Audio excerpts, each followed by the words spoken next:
Speaking for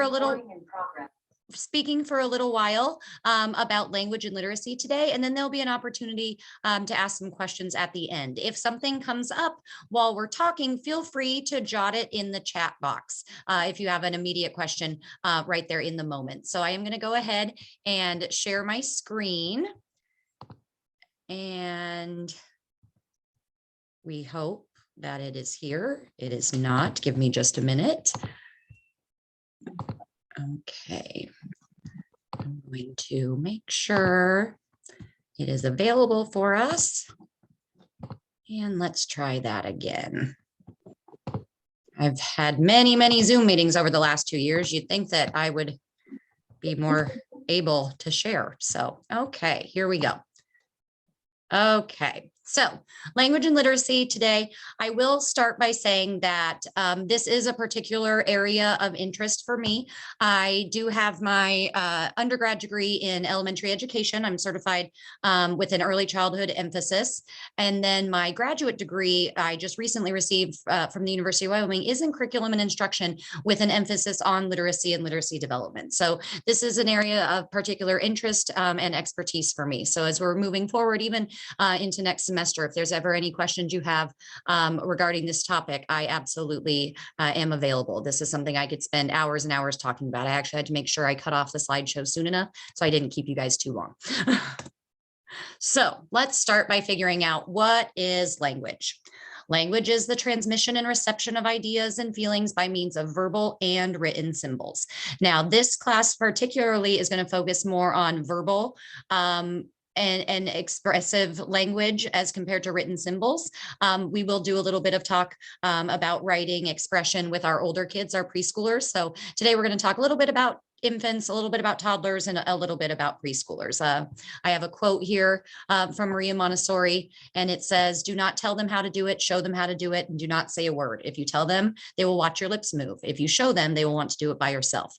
So that's an example of what language can look like in a Montessori classroom. While language acquisition and development is important and appropriate at this time, we also value our ability to model and show children through our actions and our behavior as compared to strictly related to language. So some fundamental functions of language. Again, we're going to be looking at infants and toddlers and then at preschoolers.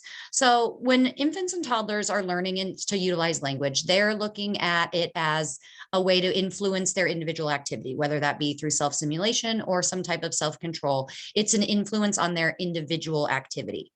Language for our infants and toddlers is also a way that they guide their future activity. It's a self-guidance mechanism.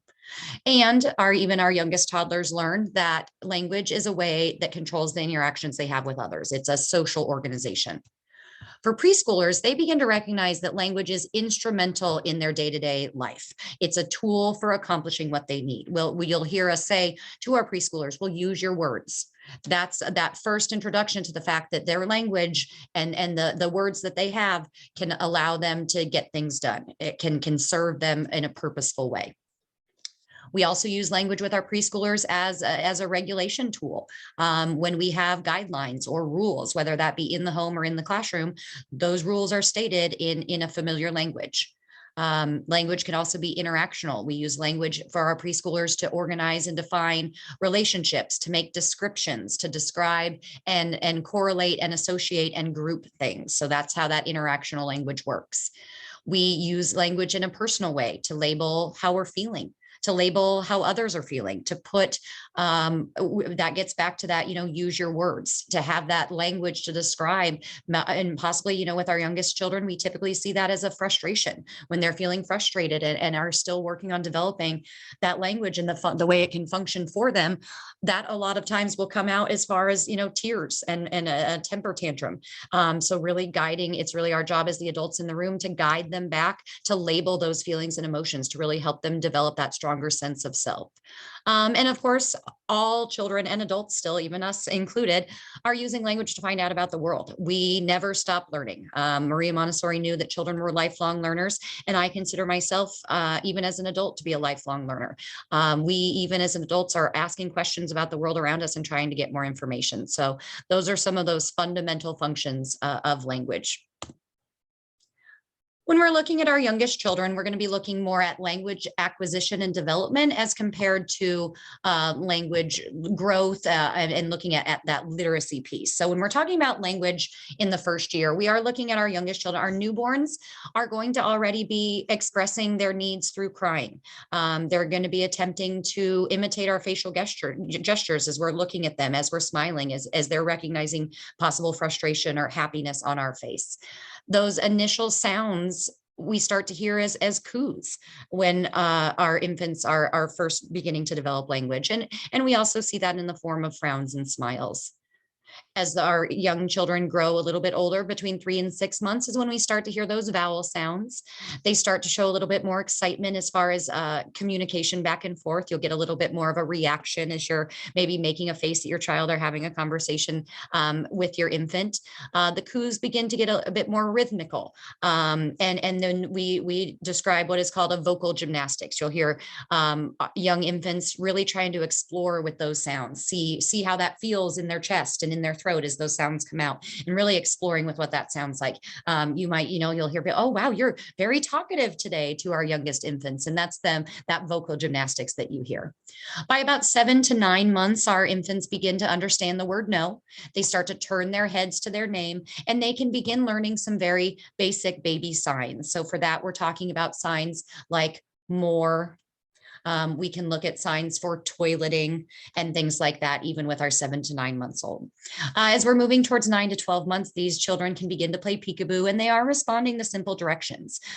So looking at please pick up your shoe, they can recognize several words, and they are even saying some single syllable words. That's going to include words like mom and dad. We want to supply even our youngest infants with an environment that is rich with language. That includes our daily conversations, our day-to-day life, including them in those conversations, describing what we're doing, really saturating their entire environment with language. That also includes saturating their environment with print. So even our youngest children can be exposed to literature and to texts. There's some suggestions for choosing those type of texts with our youngest learners. And we're going to want to be looking at board books, which are typically best for little hands, and they can withstand some of the hard work that our youngest infants use with them. You have the option to start with black and white images first, and then moving to more colorful images on a white background, and then finally more detailed images. That really progresses the visual acuity that your children are developing, along with the same time with the literature that you're providing. You absolutely can start with books with no words. And we're going to talk a little bit more about wordless picture books a little bit later in the presentation. Maria Montessori knew that children learn best by finding and directing their own learning and finding experiences that were appealing to the eye and eye-catching. Children are more likely to be involved and develop concentration through aesthetically pleasing materials. So that includes choosing literature and texts that include beautiful pictures. And of course, relating that back to including the child in our daily life and in those conversations, choosing books about things in their daily life can also be really beneficial for them.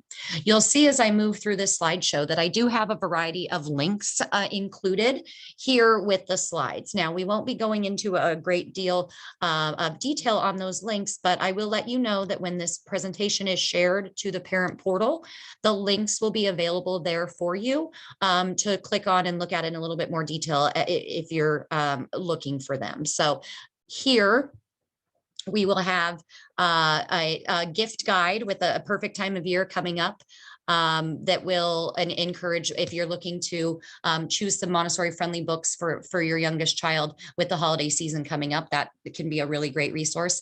And then of course, again, some wordless picture books that you can look over that, again, we'll be getting to that here in just a minute. So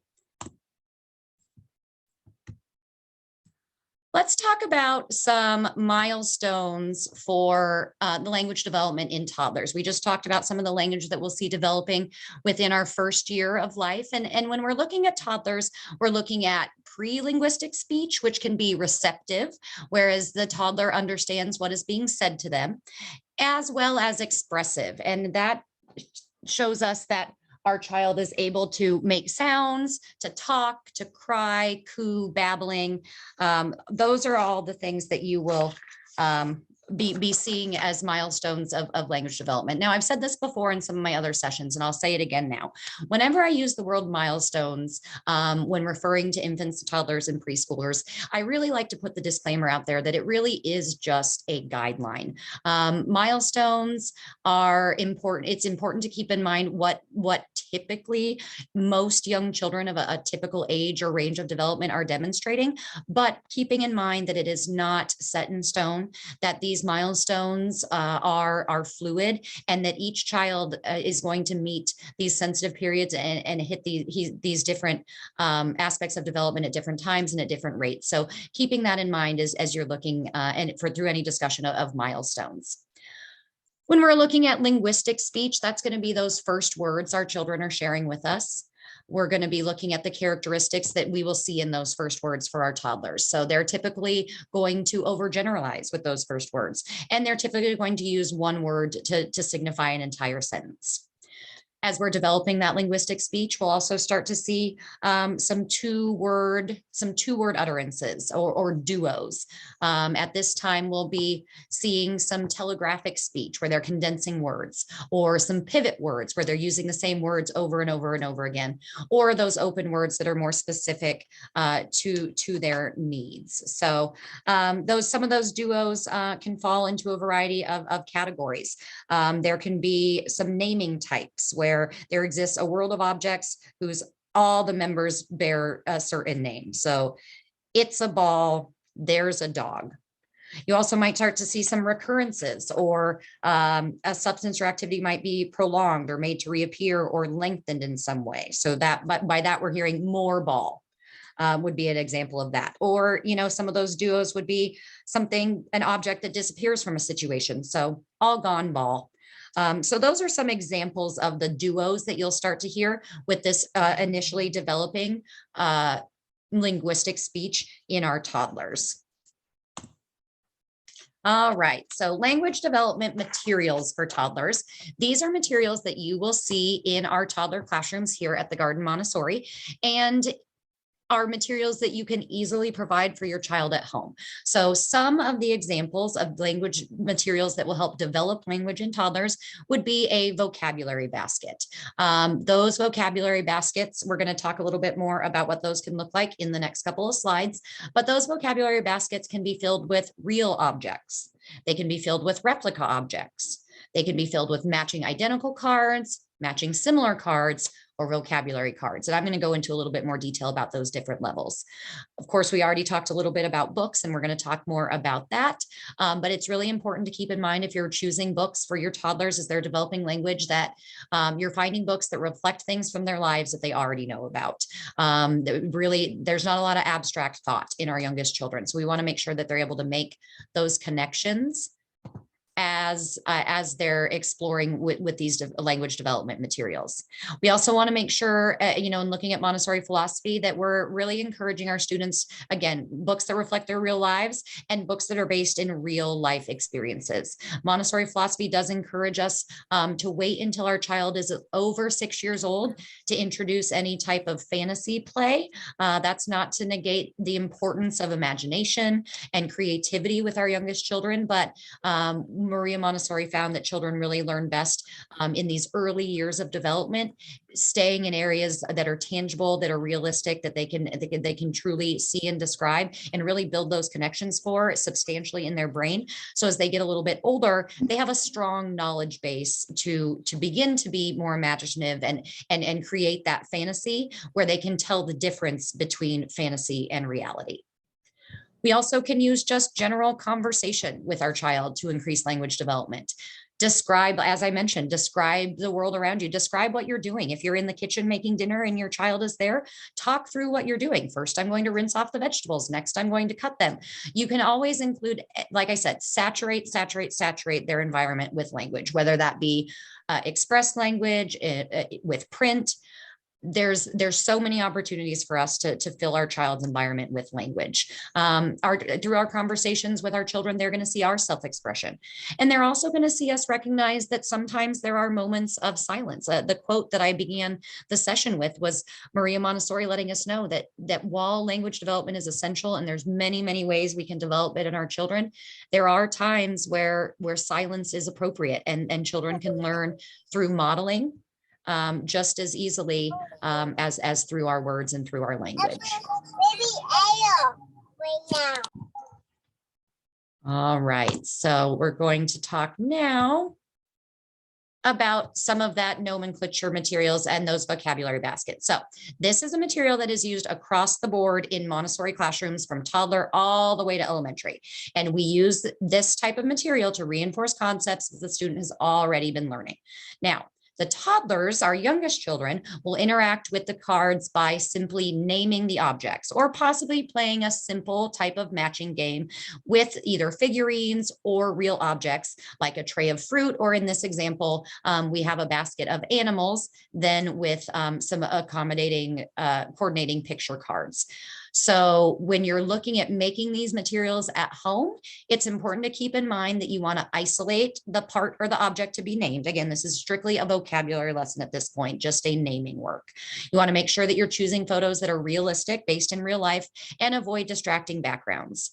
You also want to make sure that you're considering the age of our children if you're providing different cards, that you're looking at rounded corners, and that those materials typically hold up better if they are laminated, a little bit easier in a school setting as compared to home. But if you have access to a laminator, I would highly recommend laminating any materials that you put out for your youngest children.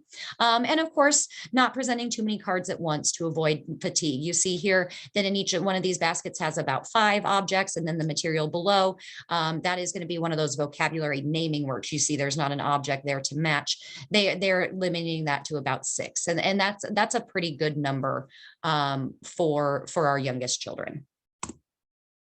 All right, I said we talk a little bit more about reading and literature with young children. So here's some tips for reading aloud to toddlers.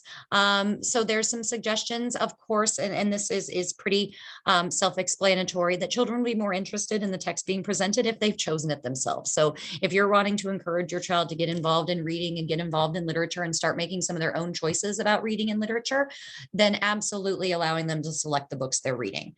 But it can be difficult for children to self-select their own reading materials if all they're seeing is the spines on a bookshelf. Now, young children are more attracted to the covers of books, so facing them out is going to be a way for them to get the notice that they need. That's why if you joined our last session, our Montessori in the home, typically when we're looking at any type of bookshelf, and what we use in the classroom is going to be an open facing, front facing bookshelf. So the students, when they approach it, are confronted by all the covers. So they're more likely to choose those independently. As I mentioned before, don't be afraid of a wordless picture book. When reading a wordless picture book, there's a lot of questioning and conversation that can happen as you're working through those.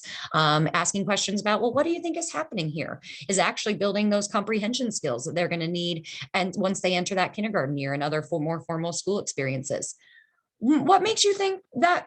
What makes you think that? Building those inferring skills and that ability to figure out what's happening around the language. What do you think will happen next? Of course, making some predictions, a valuable skill as they continue their school career.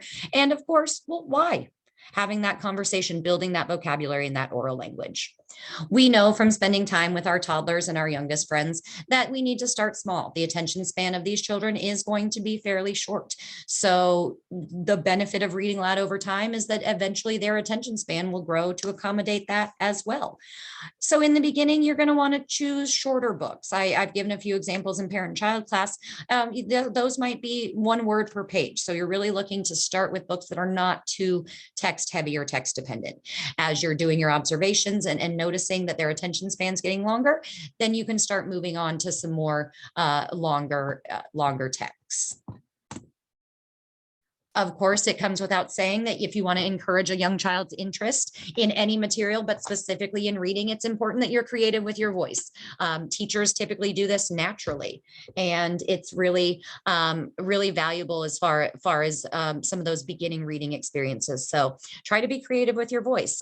Maybe change your voice for different characters, or if you have the ability to use an alternative accent, try to use that. I absolutely don't. I will use a silly voice, louder voices, change my voices for characters, but my kindergartners would have laughed me out of the room if I would have tried to use an accent. So make all of those sound effects. Those onomatopoeias are great. Encourage your children to do it with you. Make a loud boom for an animal sound. Encourage clapping and just varying your tone. You can use a louder voice for certain parts. You can use a quieter voice for parts. You can talk in a lower voice for sad parts, or encourage that understanding of what's happening in the book through your voice. As I've also said before, repetition is key with these youngest children. That's going to be in the work they choose, in the questions they ask, and also in the books that you're reading. Now, we can begin to feel as adults that these books can become monotonous, the same text over and over and over again. But what that's really doing for our youngest children is really helping them develop those language skills and improve their reading comprehension. So while we might get tired of reading the same book over and over again, the value that the children are getting from it really is beneficial. And of course, some of those others, being creative with your voice, or maybe adding some alternative questioning in that you haven't done before, can make that a little bit more exciting for moms and dads as well. Also, explaining some new words can be a great way to make the text seem a little bit more exciting, and really pull that vocabulary piece. So we just talked briefly about infants and toddlers, and now we're going to talk a little bit more about preschoolers. So as we're looking at milestones of oral language development, again, I premise this by saying that we're not going to go into as much detail with written language, because I did want this to be relevant for families with infants, toddlers, and preschoolers. But there is a wealth of information as far as written language development in preschoolers. And so that's something we'll look at spending more time on this spring. So when we're looking at oral language development for preschoolers, we are looking at the sentences becoming longer. These students are experimenting with plurals, with negatives, and with prepositions. There is a significant increase in vocabulary. Sometimes it seems like that happens almost overnight. And they're looking at different grammatical structures, the way we put words and sentences together. And of course, they're going to be asking some higher level questions. They're going to be asking some harder questions that are going to be much more sophisticated than what we saw during toddlerhood. Here's just a brief intro into written language development for preschoolers. While there are some similarities in learning to talk and learning how to write, those can be seen as children taking the initiative to do so. We want to make sure that they're surrounded by meaningful language. And we want to learn by forming and trying. Sorry, I have a chat here. I'm going to check in just a minute. So thank you for that. And revising the tentative rules of language. They're learning these concepts very gradually, and these preschoolers need plenty of time to practice in a variety of varying language settings and classroom and home settings to meet the range of needs and purposes. So there are a variety of stages of drawing that we as classroom teachers are looking at for our preschoolers, and that give you a guiding factor as you're looking at home. And that can be the stages of scribbling, the design stage where children are actively making shapes and figures, and then of course the pictorial stage, which is an accurate representation of what they might want to share. So I'm going to pop into the chat box real quick. So we have a question here of a roughly 12-month-old wanting to do anything other with a book other than read it. They're attempting to, it sounds like, to throw it or tear the pages out. And that is typical, a typical response to a child who's just barely being introduced to language and literacy. So my recommendation there would just be continued experiences, some of those freedom within limits. Oh, this book is for reading, not for throwing. If you're going and of course, making sure that you're providing those board books, it's going to be pretty tough for them to get the pages out, but it might still happen. And with those board books also, there is a lot of development through oral learning. So they probably still will spend some time with that book in their mouth, trying to thread. So with that, it's really just some extended and repeated redirections and just a continued explorations of practice. So that might have answered your question, and we can absolutely go into a little bit more detail at the end also. Okay. Next, we're going to be looking at there we go. Some language materials that we can use with our preschoolers. So we also, once again, are looking at those vocabulary cards again. As I said, that is going to span a Montessori classroom from toddler all the way through elementary. That's a really easy way for children to actively engage with new concepts while learning vocabulary and reading skills. So as I mentioned before, the pictures cards are going to isolate a concept, and children are going to match each word or label with the image. So with our toddler vocabulary baskets, you saw objects and pictures. Once we hit the preschool age, we're going to be including a word, a label, the actual attachment of the written form of language along with our verbal discussion and with the picture association. So some of the benefits of these type of vocabulary activities are the child can isolate concepts. We are engaging the hand and mind connection. We're increasing our child's vocabulary and reading skills. We're providing a control of error, which I'm going to talk about in just a minute, and we're helping them build concentration. Now, these types of cards are one of the materials that does make a Montessori classroom different from a traditional classroom, because instead of relying on textbooks or worksheets, we are using these cards to actively engage our children in the material. So what I'm going to talk about next is these materials, and I'm going to show them here in just a minute, are self-correcting. So all of these materials in a preschool classroom are going to have what is called a control of error. And that just means that the children are able to self-correct their own learning. So when looking at these types of cards in a primary classroom, we have first a picture card. The next step of that would be that word label that I talked about. The third part of a 3-part card, you see that arrow here as I'm talking about it, is the control card. So the control card shows the picture and the word together. So the children are able to self-correct. If they are matching a word to a picture, they can then check their own work to see if they've made an error.